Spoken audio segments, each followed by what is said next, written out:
What up, y'all? It's your boy Richie Sky. We are back with another video. Sky Squad, we are in the building. Yes, and today we got a lot to talk about. Okay, first things first, we gotta talk about MARIAH Huq. Okay, she is going after the producers, purveyors of pop. Okay, of Married to Medicine for what she feels like. Or I believe, I'm going to say in my opinion, and I'm paraphrasing, discriminatory practices. She makes some really interesting allegations, and we're going to get into all of that in just 1 second. But, okay, then we are also going to be talking about Marriage Boot Camp. I did get a chance to watch the first episode of the new season of Marriage Boot Camp, Hip Hop Edition, with your girl Phaedra Parks, Hazel E, Tahiri, Corrupt, Willie, and Chandra from Love and Hip Hop. Well, Willie from Day 26, but we'll get into all of that. First things first, make sure you guys subscribe to the channel, hit that notification bell button so that you don't miss a single upload. And with that being said, let's go ahead and get down to the business. Okay, first things first, MARIAH. Y'all know MARIAH has been going through it without getting this contract from Married to Medicine for the upcoming season. To date, she still hasn't gotten it, but your girl is opening up right now, okay? She did an interview with the Jasmine brand. Shout out to the Jasmine brand, okay? I will place a link for that interview in the description down below so that you guys can go watch it for yourself. But for right now, we're going to paraphrase and give you guys the lowdown on the highlights of what she had to say. You know what I'm saying? And it ain't looking good, okay? Now, the first things first, she thinks that the white powder allegations, okay, y'all know what I'm talking about, that white powder that people sniff and it makes them feel a certain type of way. Just not gonna say it on the channel, okay? But remember when Quad made those accusations about her doing the white powder? Well, MARIAH thinks that those accusations were meant to diminish her as an executive producer and to denounce her and make sure that she was not included at the table, okay? She was not included. She felt like these accusations went too far and they were meant to tarnish her reputation so that she could not get any more work in Hollywood, okay? She says it's already hard as a black woman in this business. She's never done those things in her life. And the fact that they would allow someone to make those allegations and do it on air for all the world to see, she just thought it was horrible, okay? And it gave credence to what she was saying. She says, why would the network and the producers allow her to do that? And she's not getting a contract. She says she believes they knew they were trying to push her out all along and she just didn't get the memo. She just didn't know it. She also believes that Quad should have been disciplined for making those accusations, okay? She said when people were calling for Quad to be fired, she wanted the other executive producers to also have to take a test, okay? She said she felt it wasn't about the cast. She felt like as a black woman, she worked hard to be where she is and she's not gonna lose it all on some accusations or anything like that, okay? So the next thing is she's calling out the producers. Purveyors of Pop is the production company, okay? She says it's not necessarily Bravo that I'm going against. It's the production company. But it's Bravo that has the control and the power to change things and have the obligation and responsibility to step in and say that it is wrong. And they will not be complicit in discriminating against her, whether it's because of her title, her gender, her religion, or whatever it is, okay? And she's planning to sue. From the sounds of it, okay? That's what it sounds like. She says, I'm supposed to be able to.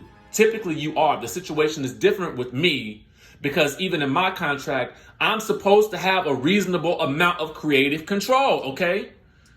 She says she has plans to sue. Well, when they asked her about suing, she says, I'm working on it. I'm working on it. So take from that what you will, okay? But it does sound like she is planning to do some suerization, okay? And then the other big explosive allegation is that she was told that she is not able to wear a hijab, okay? Now, I'm gonna place a hijab on the screen, okay, so you guys know exactly what it is. She says, as the first African American woman to create a franchise, nobody should ever have to go through what I've been through with these people. They have treated me horribly to the extent of not even allowing me to wear a hijab when I wanted to do my confessionals when we go on trips. I said, well, Lord have mercy, okay? That's a lot. It's a lot to unpack up in here. You know what I'm saying? It's interesting to me. It's interesting to me because I kind of feel like, you know, Mariah is at an interesting point at this stage of the game because I guess she was at the end of her last contract, so she hasn't received a renewal or a new contract, I should say. And so she is technically free to speak on the situation to a certain degree. And I've always heard that cast members weren't allowed to sue each other on these shows, and I do believe that that holds true.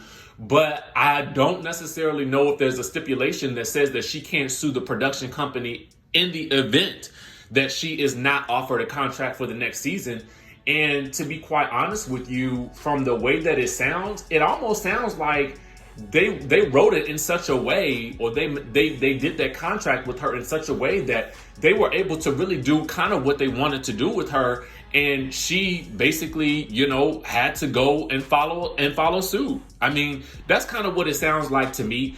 I mean, for me, to be quite honest with you, you know, and this is something that I wanted to ask her, you know, what was the conversation like from her, you know, creating and putting this show together to the point where she gets, you know, basically axed out of certain, like a particular season and then brought back in at the end. How is that able to happen? You know, how is it done that cast members say that she has no, you know, control over anything to hearing what she has to say right now? That's the sort of things that I kind of want to know. And then how, as a creator of color, do you prevent yourself or prevent anybody else from going through a situation like this? You know, that's what I want to ask, okay? Now, let's move on to marriage boot camp. If in the chatterization, in the comment section, let me know if you watched the first episode, because I did, okay? And so I'm going to give you guys a brief rundown of exactly what I think about all of this stuff, okay? First things first, we addressing Hazel E coming into the house, and when listen, here's my thing. When she saw Phaedra come in, she said, oh, thank God, another A-list personality. Now, I did not know Hazel was of the A-list caliber of celebrity. I know it. I didn't know she was up there with Will Smith, but thank God she has informed us that she is of the A-list, okay?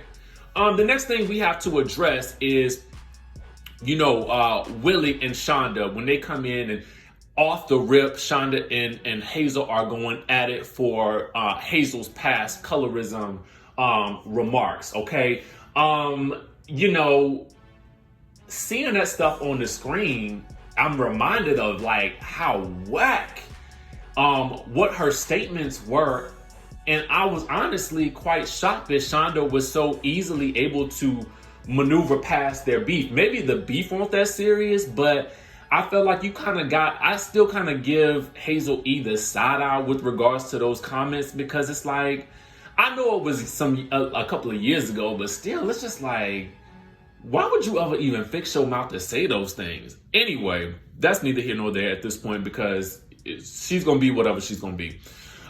Can we talk about Tahiri and Vado real quick? Because I'm confused. And riddle me this. She says she's been in this situationship for 18 months. Okay. Let's do the calculations. Okay. Wasn't she brought back to Love and Hip Hop, New York, okay, to be hanging out with Erica Mena at that point?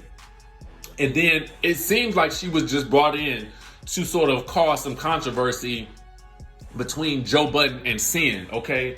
Now, I'm confused. If she was on Love and Hip Hop, why wouldn't she have been in the mix with Vado at that point in time? Because that would have been around the time that they was filming.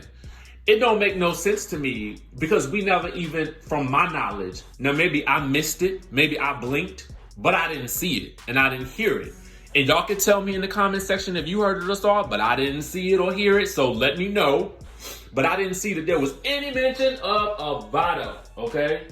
So that's problematic right there for me, because I'm like, I can't stand the fakerization. I don't want it to be, at least with Willie and Chandra, okay? And at least with Hazel E and her man, those I can see are real couples, you know what I'm saying? Because it's the history is there, right? But I don't really see no evidence of these two outside of this show. You know what I'm saying? Anyway, y'all let me know what y'all think. So we get to this whole public debate situation. Vado wants Tahiri to stop being a thirst bucket and giving her feelings away to, to other dudes. He feels like she has given her feelings away easily to other dudes who were, I guess, ballers, entertainers, hip hop artists, and stuff like that. Listen, now, I don't know what he gonna do now that she got an OnlyFans page, because, listen, if you was upset about her just even giving herself freely to past relationships, which is what people do in relationships, then how he gonna feel now that she got an OnlyFans page? I'm just trying to figure that out, because that's gonna be problematic for him, okay? Moving right along, and again, I don't see nothing wrong with the OnlyFans page if it's your thing, but I'm just trying to make a point here, okay? I don't understand it. Hazel's concerned about homeboy's intentions, thinking he chasing her for clout. We talked about that yesterday. I ain't got no more to say about it. Phaedra and Medina. He thinks that she has walls up due to past relationships. They not making no relations, and I don't see no sparks there. Now, Medina seems like a very good man. He does. He absolutely seems like a good guy. I don't know why he's running around to everybody else's room when they trying to have their little mini therapy sessions. Okay, get on out of Tahiri and Vado's room. I don't know. It just seems odd. It seems off, and it smells phony. So that's all I gotta say.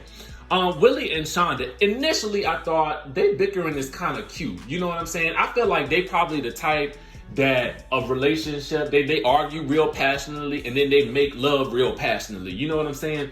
But then as I was watching him at the little public debate, and the way he kind of like was interjecting and kind of over talking her, and the way she was talking about how he called her out her name and all kind of stuff like that, and I was like, bruh, I don't know about it. I don't know about it. I didn't like how he was doing her. So I'm just kind of not with that.